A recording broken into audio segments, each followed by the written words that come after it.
Owner ನೋಡಿದರೆ driver ನಂಬಿ ಗಾಡಿ ಕೊಟ್ಟು ಕಳಿಸಿರ್ತಾನೆ. ಇವ್ರು ನೋಡಿದರೆ ಹೆಂಗೆ ಬೇಕಂಗೆ ಗಾಡಿ ಓಡಿಸ್ತಾರೆ. ಪ್ಯಾಸೆಂಜರ್ಗಳಿಗೆ ಏನಾದರೂ ಹೆಚ್ಚು ಕಮ್ಮಿ ಆದರೆ ಯಾರಿಗೆ ತೋರಿಸ್ತಾರೆ? ಗುರು, ಡ್ರೈವರ್ಗಳು ಅಂದ್ರೆ ಏನು ಅನ್ಕೊಂಡಿದ್ಯಾ ನೀನು? ಇಲ್ಲಿಂದ ಕರ್ಕೊಂಡು ಹೋಗ್ತಾರೆ, ಅಲ್ಲಿ ಇಳಿಸ್ತಾರೆ. ಗಾಡಿಲೇ ಚೆನ್ನಾಗಿ ಕುಡಿದ್ಬಿಟ್ಟು ಮಲ್ಕೊಂತಾರೆ.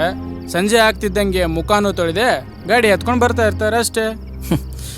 ಲೇಯ್, ಡ್ರೈವರ್ಗಳ ಕಷ್ಟ ಗೊತ್ತೇನೋ ನಿನಗೆ? ರೋಡಿನ ಮೇಲಿನ ಜೀವನ ನೀರಿನ ಮೇಲಿನ ಗುಳ್ಳೆ ಇದ್ದಂಗೆ. ಮನೆ ಬಿಟ್ಟು ಹೊರಟವನು ಮತ್ತೆ ಮನೆ ಸೇಫಾಗಿ ಸೇರ್ತಾನ ಇಲ್ವೋ ಅನ್ನೋ ಆತಂಕದಲ್ಲಿ ಮನೆಯವ್ರು ಕಾಯ್ತಾ ಇರ್ತಾರೆ. ಆದರೆ ಡ್ರೈವರ್ಗಳಿಗೆ ಅವ್ರ ಸೇಫ್ಟಿಗಿಂತ ಪ್ಯಾಸೆಂಜರ್ ಸೇಫ್ಟಿನೇ ತುಂಬ ಮುಖ್ಯ ಆಗಿರುತ್ತೆ. ಹೋಗೋದು 10 ನಿಮಿಷ ಲೇಟ್ ಆದರೂ ಪ್ಯಾಸೆಂಜರ್ಗಳು 10 ಮಾತಾಡ್ತಾರೆ. ಅವ್ರಿಗೆ ಅರಿವೇ ಇರಲ್ಲ ನಮ್ಮನ್ನ ಸೇಫಾಗಿ ತಲುಪಿಸೋನೆ ಅವ್ನಿಗೊಂದು ಥ್ಯಾಂಕ್ಸ್ ಹೇಳಬೇಕು ಅಂತ. ಇಷ್ಟೆಲ್ಲ ಕಷ್ಟಪಟ್ಟು ಅವ್ರು ವಾಪಸ್ ಮನೆಗೆ ಹೋದಾಗ ಮನೆಯವ್ರ ಆತಂಕ ದೂರ ಆಗಿ ಅವ್ರ ಮಕ್ಕಳಲ್ಲಿ ಒಂದು ಸಣ್ಣ ನಗು ನೋಡ್ತಾರೆ ಗೊತ್ತಾ? ಅವ್ರು ಪಟ್ಟಿರೋ ಅಷ್ಟು ಕಷ್ಟನೂ ಮರ್ತೋಗ್ಬಿಡ್ತಾರೆ. ಇನ್ನು ಮುಂದೆ ಡ್ರೈವರ್ಗಳ ಬಗ್ಗೆ ಅಷ್ಟು ಉಗುರವಾಗಿ ಮಾತಾಡೋಕೆ ಹೋಗ್ಬೇಡ ಬ್ರದರ್. ಸರಿ, ತಪ್ಪಾಯ್ತು. ಬೈ.